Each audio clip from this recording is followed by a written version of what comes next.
आज जो कि कथा के सर्वश्रेष्ठ श्रोता हैं, प्रभु चरित्र सुनवे को रसिया, राम लखन सीता मन बसिया। कहीं भी हनुमान जी के सानिध्य में कथा होती है तो हम सबसे एक बात निवेदित करते हैं कि श्री हनुमान जी महाराज को सिंदूर चढ़ाया जाता है।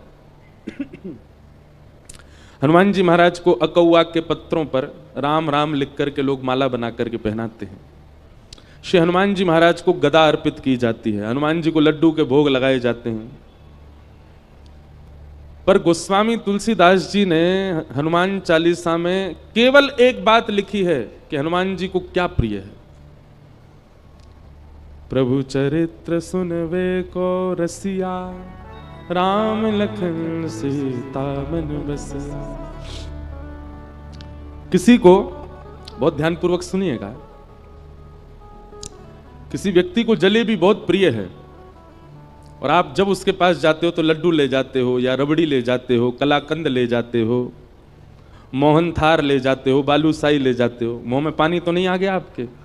इतनी मिठाई के नाम ले दिए हमने। पर सामने वाला आपकी सहजता और आपकी लाई हुई वस्तु को स्वीकार तो करेगा, प्रसन्नता से रख लेगा। हाँ, अरे वाह भैया लड्डू लाए, लाओ धर दो। लेकिन यदि उसकी प्रिय वस्तु आप लेकर के जाएंगे तो वो रखेगा नहीं, तुरंत खोल करके उसको चख लेगा। अच्छा जलेबी लाओ भाई, अरे गरम गरम है, अभी अभी पा लेते हैं। चाहे उसका पेट भरा हो, चाहे वो कितना भी तृप्त क्यों ना हो, उसकी प्रिय वस्तु उसके सामने प्रस्तुत करोगे तो तुरंत लेगा। हमारा और भावों से कोई विरोध नहीं है। आप ऐसा मत सोचना कि हम हनुमान जी की अन्य सेवा के लिए मना कर रहे हैं। कई जगह वर्णन है कि ऐसे ऐसे हनुमान जी को रिझाओ, हनुमान जी के सामने ये करो, ऐसा करो, ये उपाय करो, आदि आदि, सब ठीक है। पर वही बात है कि आप अन्य उपाय करोगे तो हनुमान जी महाराज उस उपाय को लेंगे, रख देंगे। कभी जैसे हम फ्रिज में रख देते हैं मिठाई, फिर कुछ दिन बाद चख के देखते हैं। तो आपके द्वारा प्रस्तुत जो भी भाव है, हनुमान जी उसको ले तो लेते हैं पर रख लेते हैं, पुनः अपने ध्यान में बैठ जाते हैं। लेकिन जैसे ही कोई सन्मुख आकर के प्रभु श्री राम या प्रभु श्री कृष्ण की मधुर कथा, कोई लीला सुनाने लग जाता है, हनुमान जी अपना नाम जप साधन आदि सब छोड़ करके नेत्र खोल के उसको सुनते हैं। और कैसे सुनते हैं? यत्र यत्र रघुनाथ कीर्तनम तत्र तत्र कृतमस्तकांजलिं बाष्पवारि परिपूर्ण लोचनम मारुतिम नमत राक्षसांतकम। वाष्पवारि परिपूर्ण लोचनम, नेत्र सजल हो जाते हैं हनुमान जी के कथा सुनते हुए, और कथा वो तुरंत स्वीकार करते हैं। इसलिए हम तो श्रोताओं से भी कहते हैं कि आप कथा सुनकर के जाया कीजिए, कोई अच्छा चरित्र याद कर लिया कीजिए। और मंगलवार शनिवार आपके ऊपर जो भी बुरा समय चल रहा है, कोई हारी बीमारी चल रही है, ब्रजवासी की कई एक बात मान लीजिए, कोई नियम मत कीजिए, हनुमान जी के पास हर मंगलवार जाकर के एक भक्त या भगवान का चरित्र सुना करके आओ। महाराज 108 सोमवार, वो क्या बोलते हैं, 108 मंगलवार, 11 मंगलवार आदि आदि, ये सब क्रम है कि जाओ हनुमान जी के पास जाके चोला चढ़ाओ, ये करो, तुम्हारे आर्त दूर हो जाएंगे। हम कह रहे हैं 108 मंगलवार में जो फल मिलेगा ना, वो एक मंगलवार में कथा सुना दो हनुमान जी को, उसी से ही प्रसन्न हो जाएंगे। इतने इतने रसिक हैं हनुमान जी कथा के। लेकिन हम सारे साधन करते हैं हनुमान जी को रिझाने को, वही नहीं करते जो हम सब रोज गाते हैं, हनुमान जी के सामने ही गाते हैं। जब हम कहते होंगे ना प्रभु चरित्र सुनवे को रसिया, हनुमान जी कहते हैं तो पता है तो फिर क्यों नहीं सुनाता मुझको? इसलिए भैया हमारी कही एक क्रिया, हमने बहुतों को बताया है कि हनुमान जी को प्रसन्न करना है तो कथा सुनाओ। हमारी तो कथा के मुख्य श्रोता ही हनुमान जी हैं। आपको दिख जाए तो बहुत बड़ी बात है। ये देखो, ये हमारी पहली कथा से सारी कथा सुन रहे हैं। और गदा वाले हनुमान जी नहीं है, कीर्तनिया हनुमान है। हनुमान जी गदा वाले हैं ही नहीं है।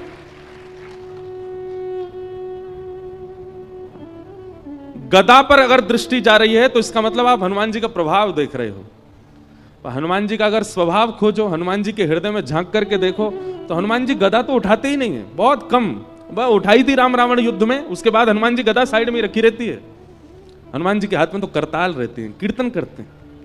हनुमान जी के हाथ में तो वीणा रहती है, हनुमान जी वीणा बजाते हैं। चारू लता सखी के स्वरूप में निकुंज में जब राम जी जाते हैं तो रात भर वीणा सुना करके राम जी को सुलाने की सेवा है हनुमान जी की, वीणा बजाते हैं। पर हमको लगता है कि ये रौद्र हैं, ये भयानक हैं, ये आर्तों को नष्ट करना जानते हैं, 24 घंटा केवल वीर आसन में बैठ करके और हमारे दुख दारिद्रों को दूर करना ही इनका काम है। नहीं, हनुमान जी नहीं दुख दारिद्र दूर करते, अपने गणों को भेज देते हैं, जाओ इसका कंटक काट के आओ। हनुमान जी तो 24 घंटा कथा में रहते, वो तो कथा से। जब हम 21 पेशी 11 पेशी 108 पेशियां करते हैं हनुमान जी की, तो हनुमान जी क्या कहते हैं, ए भाई गणों इसके पीछे जाओ, बहुत पीछे पड़ रहा है मेरे, जाओ इसके आगे सब कंटक काट के आओ। हनुमान जी थोड़ी आते हैं। हनुमान जी किसकी रक्षा के लिए आते हैं? जो कथा सुनाता उसकी रक्षा करने हनुमान जी आते हैं। अरे भैया ये हमारे व्यास जी हैं, ये हमको कथा सुनाते हैं, इनके भाव सुन के हमको प्रसन्नता होती है, इनकी रक्षा तो हम करेंगे।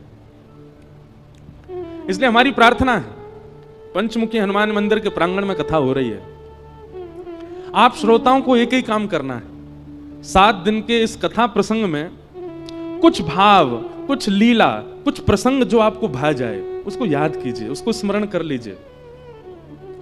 वैसे तो यहां बैठ करके तो हनुमान जी पूरी कथा सुन ही रहे हैं, पर आपके क्षेत्र में भी जो हनुमान जी का मंदिर हो वहां जाइएगा और एकांत में दूर बैठ करके श्री हनुमान जी से नेत्र मिल रहे हो, भीड़ बहुत ज्यादा हो तो चिंतन कर लो हनुमान जी का, वो कथा सुना। हजारों लाखों की भीड़ मंदिर में होगी, लेकिन हनुमान जी आपके सामने ही बैठे होंगे क्योंकि आप कथा सुना रहे हैं। तो आपसे हमारी प्रार्थना है, हनुमान जी को कथा जरूर सुनाया करो। गोस्वामी तुलसीदास जी को राम जी मिले ही हनुमान जी की वजह से, और हनुमान जी मिले कथा की वजह से। सबको कथा पता ही है। गोस्वामी तुलसीदास जी एक वृक्ष में रोज जल डालते थे अपने नित्य क्रम में, तो उस जल पर कोई ब्रह्म प्रेत रहता था। तो आपसे हमारी प्रार्थना है, हनुमान जी को कथा जरूर सुनाया करो। गोस्वामी तुलसीदास जी को राम जी मिले ही हनुमान जी की वजह से, और हनुमान जी मिले कथा की वजह से। सबको कथा पता ही है। गोस्वामी तुलसीदास जी एक वृक्ष में रोज जल डालते थे अपने नित्य क्रम में, तो उस जल पर कोई ब्रह्म प्रेत रहता था। वो प्रेत 12 वर्ष के बाद जब मुक्त हुआ, गोस्वामी जी के चरण पकड़ लिए, बोले आपने मुझे मुक्त कर दिया, मैं जाते जाते कुछ वरदान देना चाहता हूं, मांग लीजिए। गोस्वामी जी बोले हमको राम जी से मिलवा दो। प्रेत बोला राम जी से मिलवाने की सामर्थ्य मेरी होती तो मैं प्रेत क्यों होता? गोस्वामी जी बोले कुछ तो करो, क्योंकि तुम मानव नहीं हो, प्रेत हो, तुम्हें कुछ तो पता होगा ठाकुर जी के बारे में। तो वो प्रेत कहता, बोले हाँ, जिनके मारे हम प्रेतों के प्राण निकलते हैं उनका पता हमको रहता है। कौन? हनुमान जी।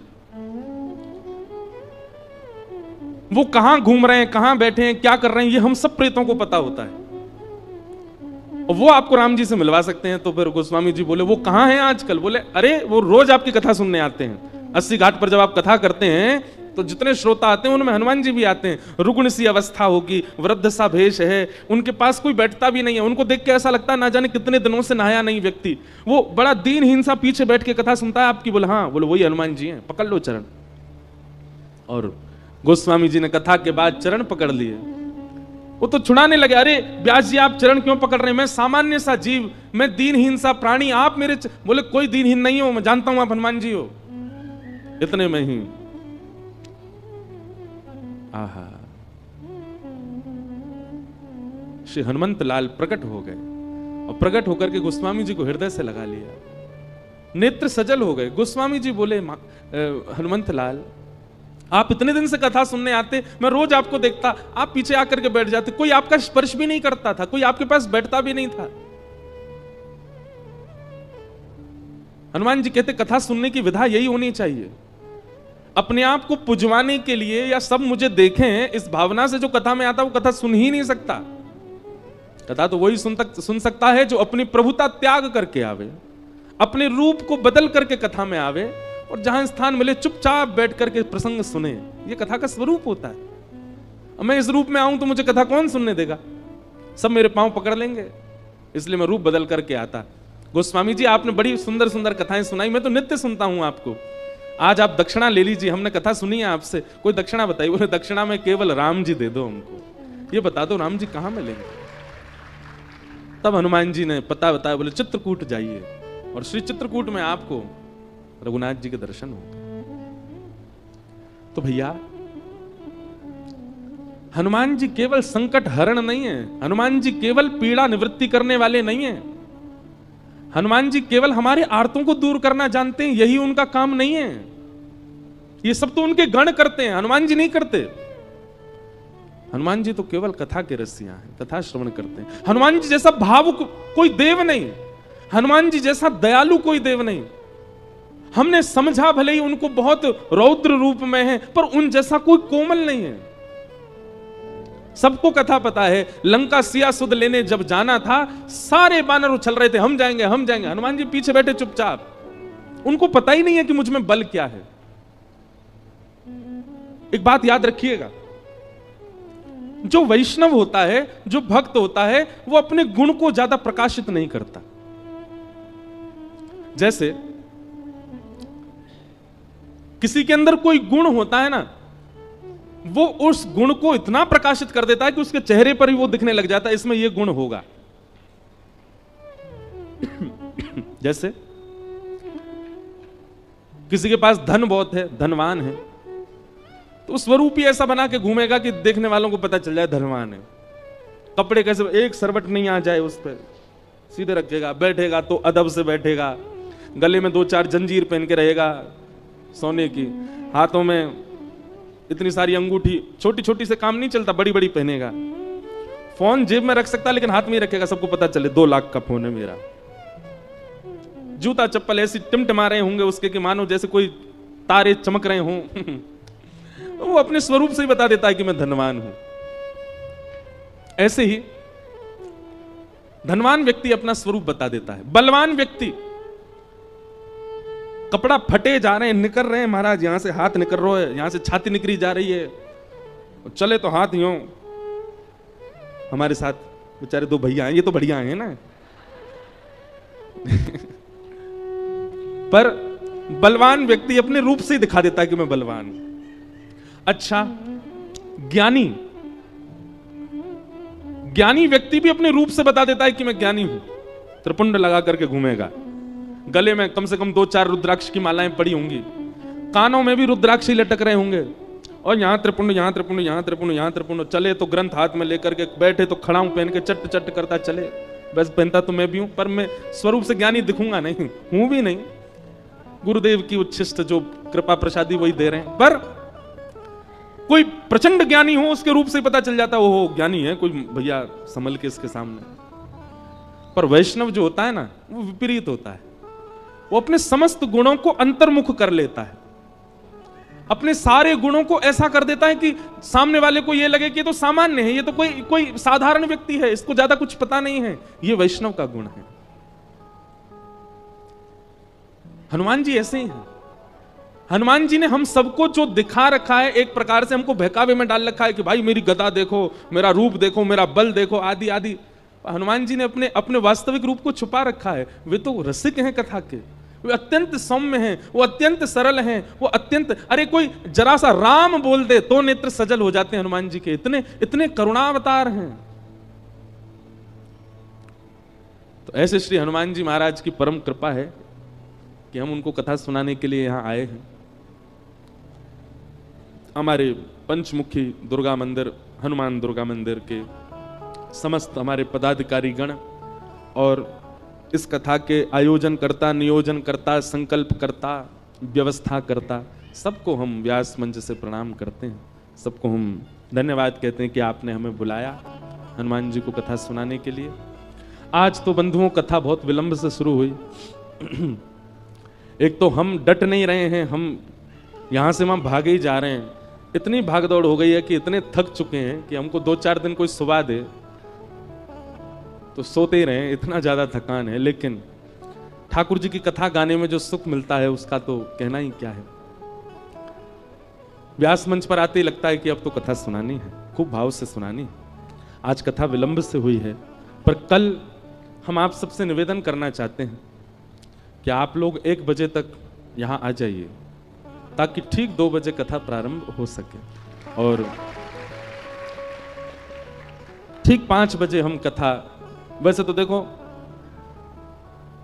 हम समय से आने के थोड़े कच्चे हैं, 10, 15, 20 मिनट ऊपर जाता ही है, पर हमको ये नियम अपना बनाना है कि हम सोच रहे हैं भोपाल से ही बनाएं, हम समय पे आ जाएं।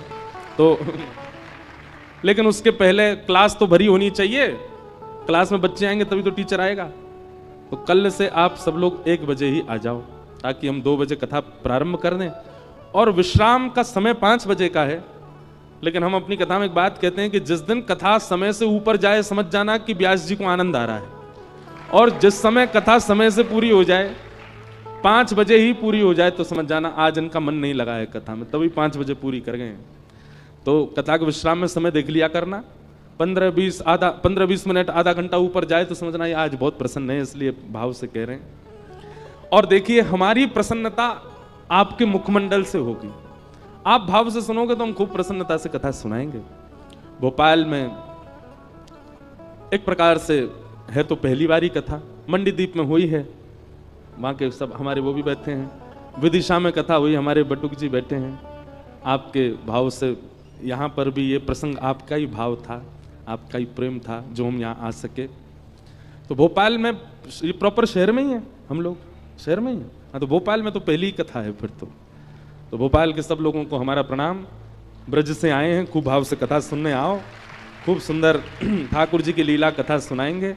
और आप सब लोग समय से कल से आना, 1 बजे, 2 बजे कथा प्रारंभ कर देंगे और 5, सवा 5 बजे तक विश्राम, उसके बाद अपने गृह कार्य करो। और सुनो, कई लोग कहेंगे हमको छुट्टी नहीं, हमारे काम रहते हैं, जे रहते हैं। अरे भैया, जीवन भर करना है काम, 7 दिन के लिए बोल दो टाइफाइड हो गया हमको, आ जाओ कथा में।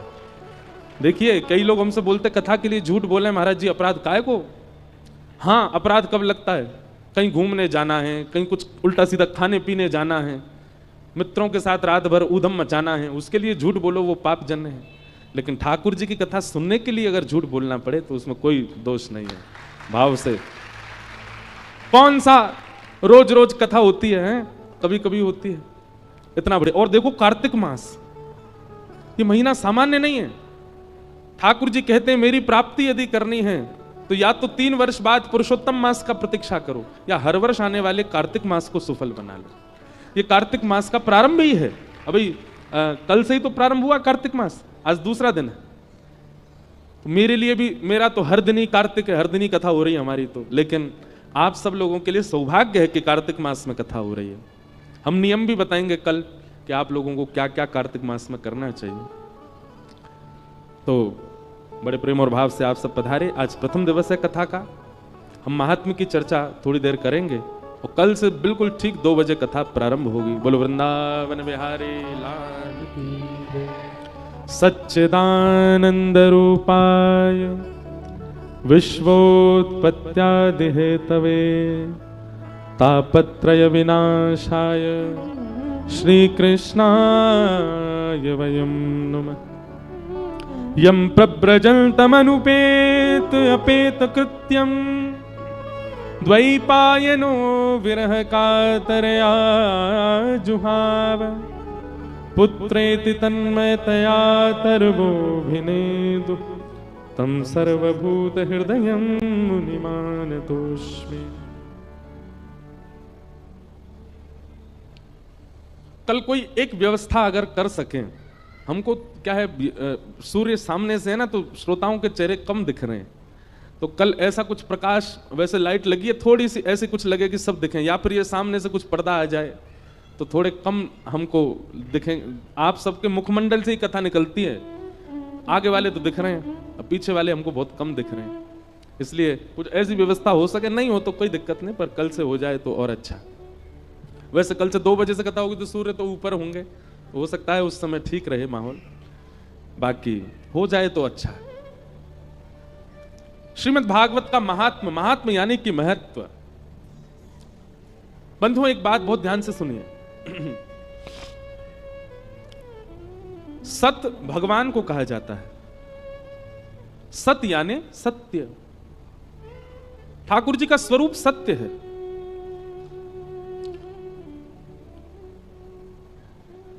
सब लोग बहुत ध्यान से सुनना। सत परमात्मा को जिस दिन आपने चैतन्य मान लिया, उसी दिन आनंद की प्राप्ति होने लगेगी। सच्चिदानंद रूपाय। परमात्मा को हम चैतन्य नहीं मानते। चैतन्य का मतलब क्या होता है?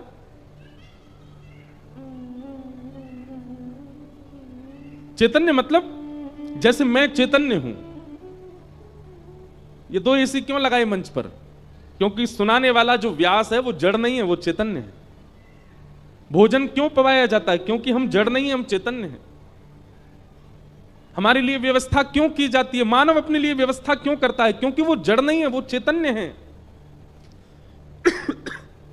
पर मृत्यु के बाद उसी व्यक्ति को निष्ठुर चिता पर सुला दिया जाता। उसी के परिवार के लोग सुलाते हैं। जो डल्लब के गद्दे पर सुलाते थे वही उसको चिता पर सुला देते हैं। क्यों? उनको उस समय दया नहीं आती। क्योंकि उनके मन में यह भावना आ जाती है कि अब यह जड़ हो चुका है, अब इसको पीड़ा नहीं है।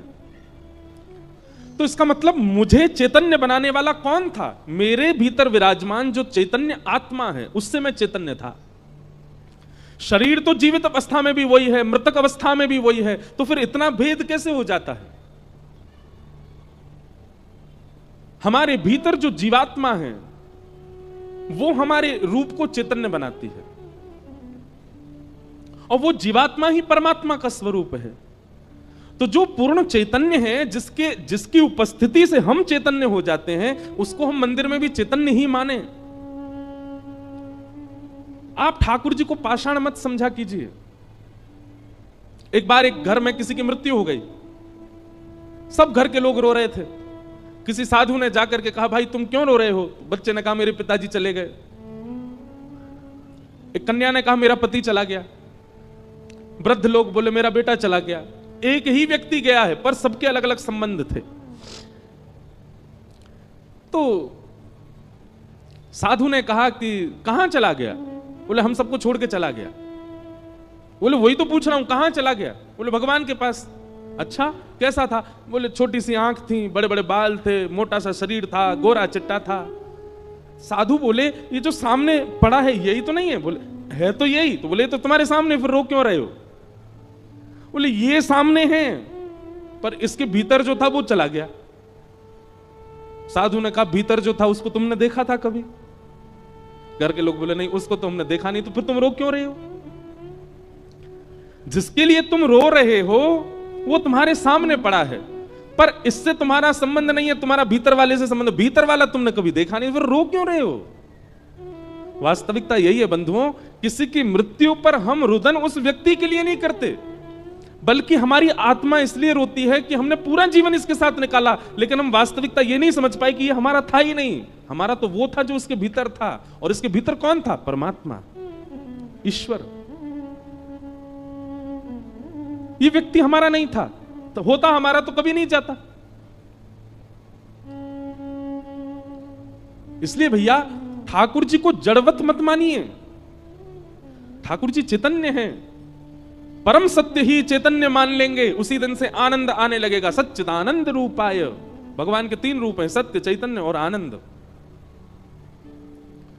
इसलिए सबसे पहला ठाकुर जी के प्रति सत्य भाव रखो कि यही पूर्ण सत्य है और कोई सत्य नहीं है संसार में।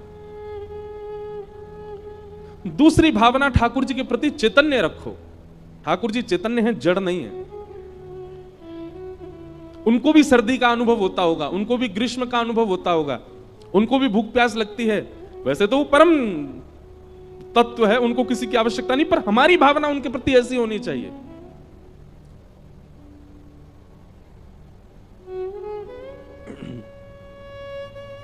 सत्य, चैतन्य, और तीसरा ठाकुर जी का स्वरूप है आनंद। हमारे गुरुदेव कहते हैं, जब तक सत्य और चैतन्य बुद्धि हमारे अंदर नहीं आएगी ठाकुर जी के प्रति, तब तक सेवा में, भजन में, भक्ति में, कथा में आनंद आ ही नहीं सकता। मीराबाई को क्यों आनंद आता था? सूरदास को क्यों आनंद आता था? श्रीमद चैतन्य महाप्रभु को क्यों आनंद आता था? क्योंकि वो ठाकुर जी को चैतन्य मानते थे, कभी जड़ नहीं माना। कितने श्रोता कथा में ऐसे आते हैं, कथा को शब्द नहीं समझते, कथा को केवल वाक्य नहीं समझते, वो जीवंत एक लीला देखते हैं कथा सुनते सुनते। और तभी उनको आनंद आता है कथा में। तो भगवान के 3 स्वरूप पहले अपने अंदर लाइए। सबसे पहला ठाकुर जी को सत्य मानिए, ये परम सत्य है। और परम सत्य कब स्थापित होता है? जब परम विश्वास हो कि हां यही परम सत्य है, बाकी सब संसार में मिथ्या है, ये परम सत्य है। सबसे पहली बात। दूसरी बात, ये चैतन्य है, जड़ नहीं है। ये मूर्ति के रूप में मुझे दिख रहे हैं, ये आभास करा रहे हैं मूर्ति के भाव से, पर ये है नहीं। कभी आपने बचपन में वो खेल खेला था, विष अमृत खेला है? अब आपके यहां कुछ और बोलते हो तो पता नहीं। मध्य प्रदेश में एक तो भाषा बड़ी, कुछ चीजें बदल जाती हैं। विष अमृत ही बोलते हैं यहां पे, हैं? विष अमृत बोलते हैं, क्या बोलते हैं? बरमपाल, बर्फ पानी। अरे वाह, बर्फ पानी खेला है? हाँ, ये आ गया सबको। बचपन में खेलते थे, एक आदमी बोलता नहीं था, वो छू लेता था, जिसको छूता था वो बर्फ बन गया। फिर बाकी लोग उसको पकड़ते लाते थे, ये पानी बने। एक खेल था। एक और खेलते थे, वो अंग्रेजी में से बोलते स्टैचू बोल दो, तो फिर सब जितने लोग हैं यथावत उसी स्थिति में रह जाओ, फिर एक उनको सबको हंसाएगा। खेला ये वाला? एक व्यक्ति बोलेगा 10 तक गिनती गिनेगा, और 10 तक गिनती के बाद बोलेगा स्टैचू, और पीछे मुड़ के देखे तो जो जिस अवस्था में उसको वैसे ही रहना पड़ेगा। अब फिर उसका काम क्या है? सबको जा जाके हंसाना। जो हंसता जाएगा वो खेल से बाहर होता जाएगा। ठीक वैसे ही भैया ठाकुर जी भी हमारे साथ ये खेल खेल रहे हैं, स्टैचू वाला। वो जड़ बन करके मुझे चुनौती दे रहे हैं। जैसे जड़ वाले खेल में वो चुनौती देता है कि तू, तेरे में हिम्मत हो तो मुझे हंसा के दिखा। मैं तो जड़ बन के खड़ा हूं, लेकिन तेरे में हिम्मत हो तो मुझे हिला के दिखा। ऐसे ही ठाकुर जी ने भी हमको चुनौती दे रखी है। तो में हिम्मत हो तो मुझे हंसा के दिखा, तुझ में हिम्मत हो तो मेरे हाथ ठीक करके दिखा, तुझ में हिम्मत हो तो मुझे चला के दिखा। अरे भैया, कई ने ठाकुर जी को हरा दिया। मीराबाई ने हरा दिया खेल में, ठाकुर जी चला दिए। सूरदास जी ने हरा दिया, कबीरदास ने हरा दिया, गोस्वामी तुलसीदास जी ने हरा दिया। अब हमारी बारी है। लेकिन कब? 28 वर्ष के तो हम हो गए, आप में से कई 40 वर्ष के गए, कई 60 वर्ष के गए। कब? पूरा जीवन तो निकाल दिया आपने। कब हराओगे ठाकुर जी को? वास्तव में भक्ति में ठाकुर जी की जीत नहीं, भक्त की जीत होनी चाहिए। ठाकुर जी तो हारते हैं उसमें। और ये कथा, ये क्या है? ये ठाकुर जी को हरावे के सारे विधान बताए जाते हैं वक्ता के द्वारा। कैसे हारेंगे ठाकुर जी, कैसे हम जीतें। और हमारी जीत इसी में है कि जिस दिन वो अपने जड़त्व को त्याग दें और दोनों भुजा पसार करके हमको हृदय से लगा दें, उसी दिन हमारी जीत है। ठाकुर जी हार गए। लेकिन अभी क्या हो रहा है? ठाकुर जी जीत रहे हैं। कितना भी पंचामृत अभिषेक कर लो, कितना भी इत्र लगा लो, कितनी भी माला पहना दो, कितनी भी पोशाक पहना दो, यूं ही खड़े रहते हैं, हिलते ही नहीं है। और हमारी भावना यह है कि हम भी संतुष्ट हैं उसी में ही। हाँ ठीक है, ऐसे ही रहो। अच्छा सच्ची बताइयो, आप सबके लड्डू गोपाल या घर के जो भी ठाकुर जी हैं, रात्रि में आपने सुवाए और सवेरे उनका एक भी अंग प्रत्यंग सीधा हो गया या ठाकुर जी खड़े है गए, क्या करोगे? सत्य बताएं, डर के मारे भाग जाओगे। क्यों? क्योंकि विश्वास ही नहीं है हमारे अंदर, वो प्रेम ही नहीं है ठाकुर जी के प्रति। हमारे मन में वो भावना आई ही नहीं है कि ठाकुर जी ऐसा कर सकते हैं। इसलिए हम एक बात कथा में कहा करते हैं, सबसे पहले तो ये विश्वास जागृत करो कि ठाकुर जी मुझे इस जन्म में मिलेंगे ही मिलेंगे। जैसे व्यक्ति अपना लक्ष्य सिद्ध कर लेता है, बालक सिद्ध कर ले, पकड़ ले, मुझे डॉक्टर बनना है, मैं चाहे जैसे भी कितना भी फेल हूं बन के ही मानूंगा, वो बन ही जाता है। मुझे सिविल में नौकरी चाहिए तो कर ही लेगा, मुझे पायलट बनना है, वो कैसे भी उठ पटांग हाथ पांव मार के बन ही जाता है। ऐसे हाथ पांव ठाकुर जी की प्राप्ति के लिए क्यों नहीं मारते हम? क्यों इतने बेचैन नहीं होते उनकी प्राप्ति के लिए? हमको भी संतुष्टि है, ठीक है ये लड्डू गोपाल बने तो लड्डू गोपाल ही बने रहे। नहीं, अपने भक्ति में, अपने भाव में, अपनी स्मृति में, अपनी इच्छा में चैतन्य दर्शन की लालसा प्रकट करो। कृष्ण दर्शन लालसा ताशामाविर्भूत सौरे स्मय माय मुखाम्भुज पीतांबर धर रघुवी साक्षान मनमथ मन। शरद पूर्णिमा निकल करके गई, ठाकुर जी क्यों प्रकट हो गए गोपियों के सामने? तब कहते हैं रुरुदु स्वस्वरम राजन कृष्ण दर्शन लालसा। गोपियों ने गोपी गीत गाया और गोपी गीत गाने के बाद में जब सुस्वरम राजन रुरुदु, जब स्वर में गोपियां रोने लगी, किस लिए रोने लगी? बोले कृष्ण दर्शन लालसा। कृष्ण दर्शन की लालसा में जैसे ही गोपियों ने रोना प्रारंभ किया, ठाकुर जी प्रकट हो गए। प्रकट होकर के गोपियों को दर्शन दिया। हमारे अंदर वो स्थिति आई नहीं है अभी, कैसे मिले? इसलिए भैया सबसे पहले तो सत्य यानी कि विश्वास प्रगाढ़ करो ठाकुर जी के प्रति। दूसरी बात, ठाकुर जी को चैतन्य मानो, वो जड़ नहीं है। ये जड़त्व तो हमारे लिए चैलेंज है कि तुम वो चैतन्य करके दिखा, तुम्हें हिम्मत हो तो। और तीसरा, ठाकुर जी आनंद देने वाले, सच्चिदानंद रूपाय। और क्या करते हैं ठाकुर जी? विश्वोत्पत्त्यादि हेतवे, विश्व की उत्पत्ति, विश्व का पालन और विश्व का संहार। तापत्रय विनाशाय, 3 प्रकार के तापों का उपशमन करने वाले श्री कृष्णाय वयम नमः। ऐसे श्री कृष्ण को हम प्रणाम करते हैं। एक बात सुनिएगा, भगवान श्री कृष्ण की शरणागति लेने वाला व्यक्ति कभी दुखी नहीं होता। दुखी ना होने का मतलब क्या है? क्या उसके जीवन से दुख चले जाते हैं? नहीं। हमारा गला बैठा अभी भी, हमको जुकाम हो रहा है अभी भी, कभी कभी बुखार भी आ जाता है, इतना रेस्टलेस हो गया है अभी, भाग दौड़ कुछ भी हो जा रहा है। तो इसका मतलब ये तो नहीं कि हमारे जीवन से दुख चला गया हो। लेकिन हम यहां बैठ करके कथा सुना रहे हैं, आपके सामने बोल रहे हैं, क्यों? क्योंकि कृष्ण वैष्णव के जीवन में दुख तो आता है, पर वो उसको ज्यादा अपने ऊपर हावी नहीं होने देता, उसको ज्यादा अपने ऊपर प्रभावित नहीं होने देता। आप यदि भक्ति पथिक बन गए तो ऐसा नहीं है कि कष्ट जीवन में नहीं आएगा। मैं ये भी कह दूं, पहले से ज्यादा भी आ सकता है, लेकिन आप उसको हावी नहीं होने दोगे, आप उसका अनुभव नहीं करने दोगे, आप उसका अनुभव नहीं होने दोगे स्वयं को भी। बहुत प्यारा भाव है, गाना जानता हूं, जिसने भी पाया गा के ही पाया। चाहे किसी का नाम उठा लीजिए आप, एक नाम मुझे आप ऐसा नहीं बता सकते जिसने ठाकुर जी को बिना गाए पा लिया हो। और गाने का मतलब स्वर की बात नहीं है, गाने का मतलब राग की बात नहीं है, गाने का मतलब अनुराग की बात है, भाव की बात है। इसलिए बिल्कुल निसंकोच होकर के ऊंचे स्वर में नेत्र बंद करके जो शब्द कहे जा रहे हैं वो गाइए। वैक्सीन लेने के बाद में, जैसे वैक्सीन लेते हैं ना, पोलियो की भी बच्चों ने, हम लोगों ने बचपन में ली है, और भी कई सारी बीमारियों की बचपन में ही हमको वैक्सीन आदि दे दी जाती हैं। और फिर ये कोविड आया, इसकी तो ली है कई लोगों ने। वैक्सीन का मतलब क्या होता है कि बीमारी तो आसपास घूमेगी, बीमारी तो आपके ऊपर आ भी सकती है, पर आप भीतर से इतने बिल्ड हो जाओगे, आप इतने बलवान हो जाओगे कि वो बीमारी आप पर हावी ना हो सके। ठीक वैसे हरिनाम है, जितना नाम जब करेंगे, कथा श्रवण करेंगे, हरिनाम संकीर्तन करेंगे, तो इससे प्रभाव क्या होगा कि जीवन में आर्त तो आएंगे, संकट तो आएंगे, विपत्ति तो आएगी, पीड़ा तो आएगी, पर वो भीतर से आपको इतना मजबूत कर चुका होगा कि आप उसका प्रभाव आप पर नहीं होगा, आप उससे विचलित नहीं होगे, आप उससे टूटोगे नहीं। यह हरिनाम का प्रभाव है। इस प्रकार भगवान के रूप का वर्णन किया गया। श्रीमद् भागवत जी की रचना किस लिए हुई, यह बात श्री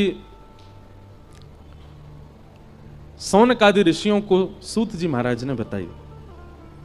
नारद जी महाराज पृथ्वी पर भ्रमण करते करते जब वृंदावन गए, तो वृंदावन में उन्होंने ज्ञान वैराग्य को वृद्धावस्था में देखा, और उनकी मां भक्ति को उन्होंने युवावस्था में देखा। बहुत ध्यान से सुनो, थोड़ी देर और महात्मा पूरा कर रहे हैं, फिर कथा को विराम देंगे। आज कलश यात्रा भी रही, और कई लोग मेरे ख्याल से 1 बजे से ही बैठे थे कि 2 बजे से कथा प्रारंभ होगी। बहुत विलंब तो हो गया है, पर कल से कथा 1 बजे ही शुरू होगी। थोड़ी देर और श्रवण करो बिल्कुल शांति से। तो नारद जी महाराज ने जब देखा कि भक्ति महारानी युवा और उसके पुत्र ज्ञान वैराग्य वृद्ध हो चुके हैं, तब ज्ञान वैराग्य की वृद्धावस्था को दूर करने के लिए उन्होंने उपाय पूछा। कोई नहीं बता पाया। तब बद्रीनाथ में गए तो वहां सनक सनंदन सनातन सनत कुमारों ने कहा,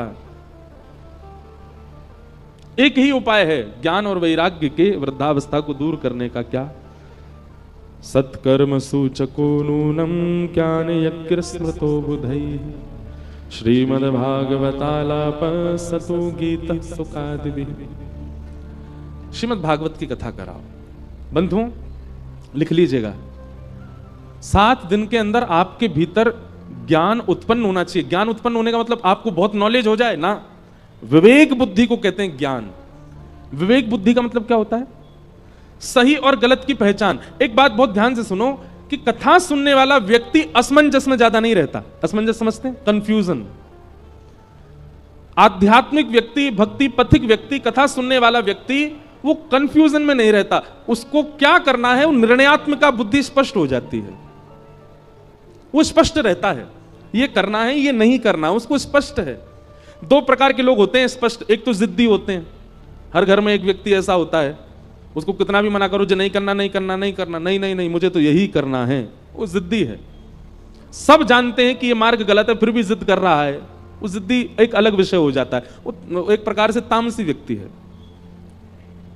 आध्यात्मिक व्यक्ति जो होता है वो उस मार्ग को चुनेगा जिससे उसका और उसके संग रहने वाले सबका कल्याण हो, और उसमें उसको असमंजस नहीं होती, कंफ्यूजन में नहीं रहता, कंक्लूजन में रहता है, स्पष्टीकरण में रहता है। आध्यात्मिक व्यक्ति कभी फंसता नहीं अपनी विचारधारा में, उसको पता है मुझे क्या करना है।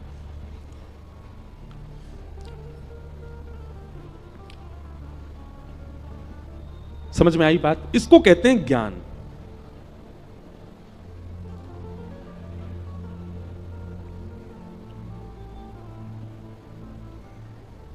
ज्ञान का मतलब बहुत जानकारियां इकट्ठी करना नहीं होता। ज्ञान का मतलब विवेक बुद्धि, सद और असद की पहचान रखना, इसी को ज्ञान कहते हैं, और वो कथा से प्राप्त होता है। और भक्ति के दूसरे पुत्र का नाम है वैराग्य। वैराग्य मतलब सब छोड़ देना नहीं होता, सबके मध्य रहते हुए भी किसी से आसक्ति ना रखना, इसको वैराग्य कहते हैं। सबके मध्य रहते हुए भी किसी में फंसना ना, इसको वैराग्य कहते हैं। जैसे प्रहलाद जी महाराज वैरागी थे, क्यों? राक्षस कुल में रहते थे, राक्षस पिता, राक्षस चाचा, राक्षस ताऊजी, राक्षस भैया, राक्षस मौसी, राक्षस बुआ, सब राक्षस थे, लेकिन सबके मध्य में रहते हुए भी जो राक्षस करते हैं वो प्रहलाद जी ने नहीं किया, इसलिए वो वैरागी। कई बच्चे मेरे पास आते हैं, हम सुबह मिलने का एक समय रखते हैं, यहां भी होगा 11 से 12 पर, कल नहीं मिलेंगे हम, परसों से मिलेंगे। श्री लाल जी विराज रहे हैं, उनके दर्शन का भी समय है, तो जो लोग दूर से आते हैं वो 11 बजे ही आ जाओ।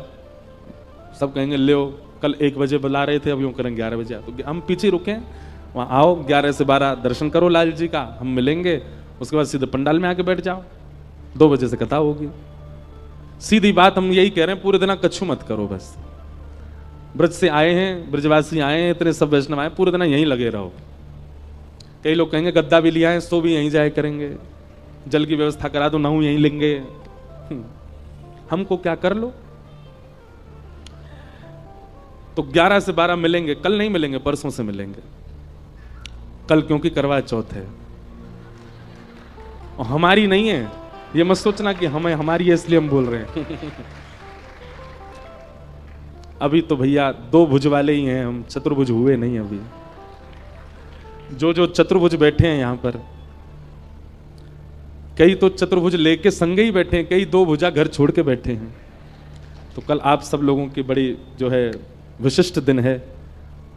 अच्छा, एक बात मैंने देखी है, करवा चौथ का प्रसंग कहते ही सब हंसने लगते हैं, पता नहीं क्यों। जिनका ब्याह हो गया वो मुझे इशारा कर रहे हैं, बोले आपको भी पता चलेगा। पर ये बड़ा शुद्ध दिन है। क्या कैसा ममत्व होता है माताओं के चित्त में। फिर वो आती है अहोई अष्टमी, उस दिन माताएं अपने बच्चों के लिए व्रत करती हैं। हमको तो ऐसा लगता है कि अच्छा, एक बात आपने कभी गौर की, व्रत का नियम मां को ही क्यों है, कभी भाइयों को क्यों नहीं है? कभी विचार किया इस बात पर? हम बताएं, दान उसी से मांगा जाता है जिस पर धन बहुत हो। दान उसी से मांगा, अब जैसे कई बार कथा कहीं होती है तो कई कमेटी के लोग कराते हैं, तो वो बड़े बड़े धनवानों के यहां जाते हैं, बोले कथा हो रही है कुछ योगदान करिए। क्यों? सामान्य के यहां क्यों नहीं जाते? उसका घर से ही पता चल रहा है भाई सामान्य है, इससे क्या मांगे हम, जो खुद का ही भरपाई कर ले। लेकिन जिसका दिखता हाँ घर गाड़ी सब बढ़िया संपन्न है, तो उससे कहते हैं भाई कथा हो रही है उसमें थोड़ा योगदान दो। ठीक वैसे ही माताओं को व्रत क्यों, और अपने लिए नहीं कर रही है, वो कल का व्रत पति के लिए, अहोई अष्टमी का व्रत बेटा के लिए, बच्चों के लिए, बेटी के लिए, बहुत सारे व्रत होते हैं। और मां कभी अपने लिए व्रत करती ही नहीं है, सोमवार के व्रत किस लिए? बोले अच्छा पति मिल जाए इसलिए सोमवार के व्रत। मंगलवार के व्रत किस लिए? बोले मेरे पति बच्चे सब खुशी रहे, हनुमान जी आप प्रसन्न रखो। फिर और कौन से? बृहस्पतिवार का व्रत, बोले नारायण भगवान हमारे परिवार से प्रसन्न। अपने लिए नहीं करती हैं वो इतने व्रत क्यों करती हैं? और व्रतों के नियम सारे माताओं के लिए क्यों है? क्योंकि माताओं पे पुण्य इतना होता है कि उनके पुण्य पर पलते हैं उनके पति और बच्चे। माताओं का पुण्य ही फलता है बच्चों को, माताओं का पुण्य ही फलता है उसके पति को।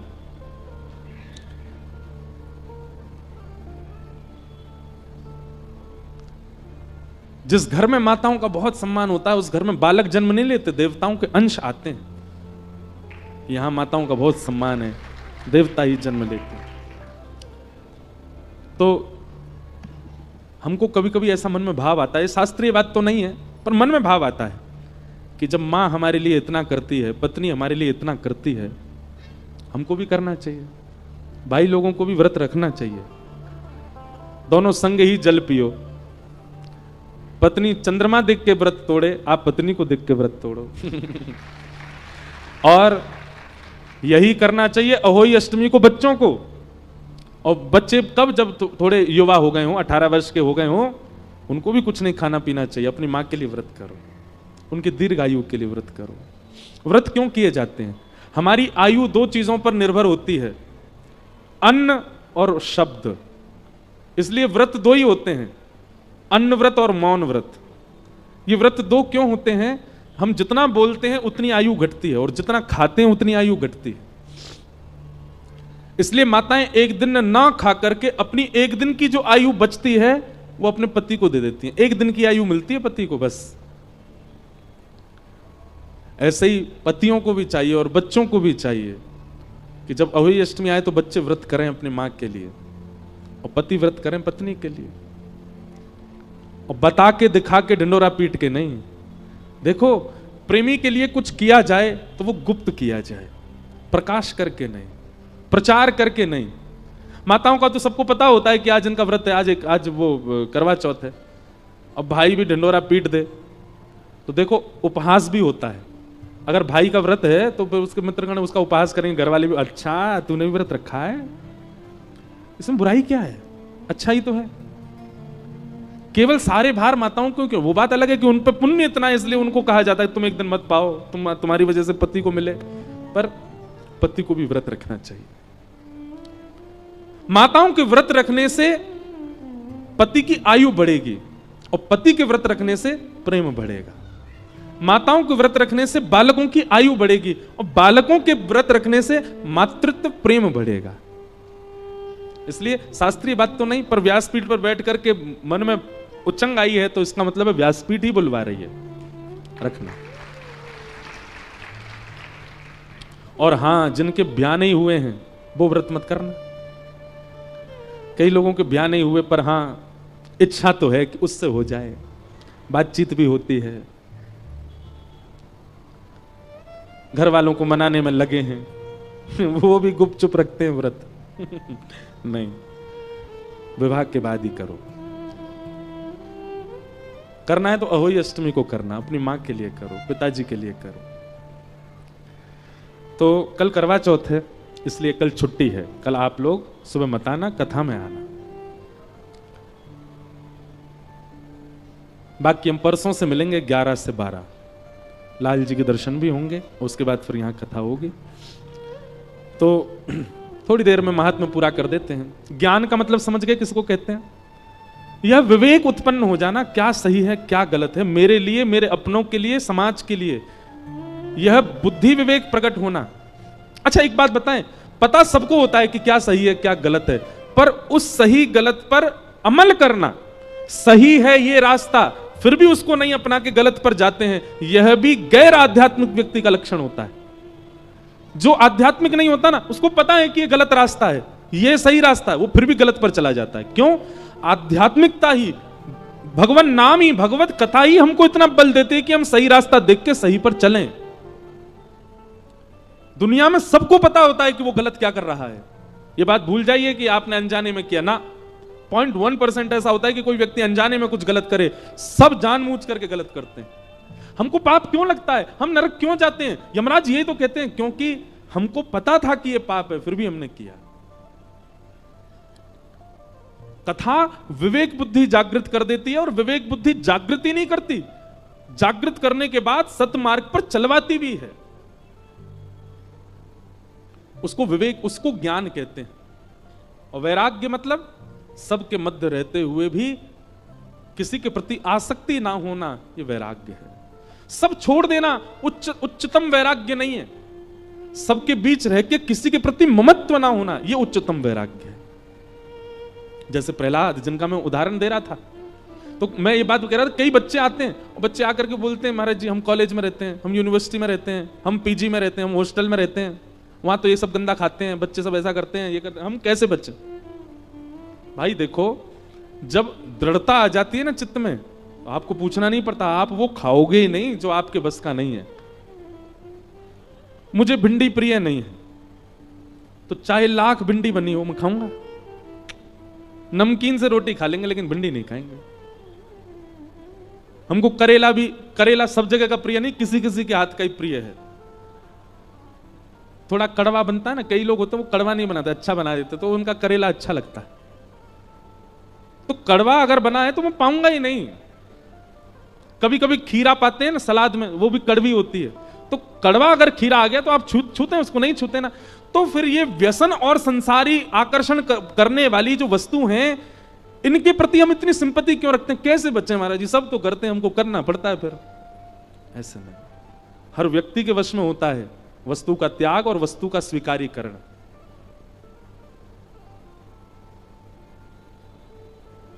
हम विदेश में रहते हैं, ऐसा, ये सब बहाने हैं। जिसको जो नहीं खाना वो नहीं खाएगा, जिसको नहीं पाना वो नहीं पाएगा, और जिसको खाना है पाना है वो बहाने करेगा। इसलिए वैराग्य का मतलब क्या है? सब वस्तुओं के बीच में रहते हुए भी उनके प्रति आसक्ति ना होना, यही वैराग्य है। और ये दोनों कथा हमको, कथा ही निपुण करती है इन दोनों में। कथा कराओ ऐसी आज्ञा दी, कहां कराएं? बोले गंगा द्वार समीपे तू तटमानंद नामकम, हरिद्वार में कराओ, ऋषिकेश में कराओ, गंगा के तट पर कराओ। गंगा के तट पर भागवत की कथा हुई, सनत कुमार वहां व्यास बनकर के आए, अनेक जन पधारे, हजारों की तादाद में देवी देवता ऋषि महर्षि सब लोग कथा सुनने के लिए आए। तभी वहां भक्ति ज्ञान वैराग्य तीनों ने प्रवेश किया। भक्ति सुतौ तौ तरणौ गृहीत्वा प्रेमैक रूपा सहसा विरासित, श्री कृष्ण गोविंद हरे मुरारे नाथेति नामानि मुहुर वदंती। भक्ति ज्ञान वैराग्य कथा में आते ही युवा होने लगे, और इस प्रकार कथा के माध्यम से ज्ञान और वैराग्य वृद्धावस्था से निवृत्त हो गए। तो भैया हम सबके चित्त में ज्ञान वैराग्य वृद्ध हैं। 7 दिन के कथा प्रसंग से ज्ञान और वैराग्य का उत्थान करना है, विवेक बुद्धि को जागृत करना है, वैराग्य बुद्धि को चित्त में लाना है। ये आकर्षण, ये मोह, ये ममत्व आपका 7 दिन में कम होना चाहिए, तो आप कथा के श्रोता हो, नहीं तो नहीं। कथा मनोरंजन का विषय नहीं है, ध्यान से सुनिएगा। कथा नृत्य के लिए नहीं होती है, कथा समय पास करने के लिए नहीं है, कथा मनोमंथन का विषय है। मंथन किया करो। मैं तो एक बात और कहूं, मेरा नियम है, अभी आज तो टूट गया, पर नियम है, कथा के पहले कथा के बाद 1 घंटा मौन। हमने नासिक में 1 महीना की कथा की, तब से हमारे वहां के महाराज जी ने नियम लगा दिया हमारी कथा में कि कथा से पहले और कथा के बाद आपको मौन रहना 1 घंटा। और उस मौन का यह प्रभाव होता है, कई बातें मंथन से, मौन रहेंगे तो मंथन चलेगा, मन चलेगा, मन चलेगा तो मन कहीं और चल नहीं सकता, भगवत भाव में चलेगा। भगवत भाव में चलता तो नए नए भाव उत्पन्न होते हैं, आते हैं बोलने में। श्रोताओं को भी चाहिए, कथा से पहले तो नहीं, पर कथा के बाद थोड़ी देर मौन रहो, किसी से मिलो जुलो नहीं, कुछ करो नहीं, एकांत में बैठ करके थोड़ा चिंतन करो, क्या सुन रहे थे हम आज। वो मंथन आपके चित्त को नवनीत प्रदान करेगा। मंथन से ही नवनीत आता है। किसी को मथो तो मथने पर उसका सार ऊपर आ जाता है। जैसे वस्तु को मथोगे तो उसमें से अग्नि आएगी, मतलब अग्नि सब जगह है, मथने की देरी है, प्रकट हो जाएगी। दही को मथो, मक्खन ऊपर आ जाएगा। ऐसे मन को मथने पर नवीन भाव उत्पन्न होते हैं, प्रेम उत्पन्न होता है, ज्ञान उत्पन्न होता है, वैराग्य उत्पन्न होता है। और जब ये सब उत्पन्न होते हैं, ये सब नवनीत के समान, नवनीत यानी मक्खन के समान है। किसी दिन आपके चित्त के भाव का हरण करने ही श्याम सुंदर आ जाएंगे, क्योंकि आपने मथा बहुत है अपने आप को। इसलिए मंथन करो, चिंतन करो। क्या कहते हैं व्यास जी? हमारे कई कथा के ऐसे ऐसे श्रोता हैं, हर कथा की इतनी मोटी मोटी थीसिस बनाते हैं, वो एक वाक्य को उस पर चिंतन करके कितने भाव लिख देते हैं। कई सारे श्रोता भी ऐसे हो गए, अच्छा लगता है। वो उन्हीं के काम आने वाली चीज है, मेरे काम नहीं आना है, उसी के काम आएगा। पर दुर्भाग्य है, हजारों की भीड़ आती है कथा में, बदलते 10 ही हैं बस। लाखों की भीड़ आती है कथा में, बदलते 100 ही हैं बस। हमारे पिताजी कहते हैं भीड़ कितनी ये बड़ी बात नहीं, सुनने वाले कितने ये बड़ी बात है। समझ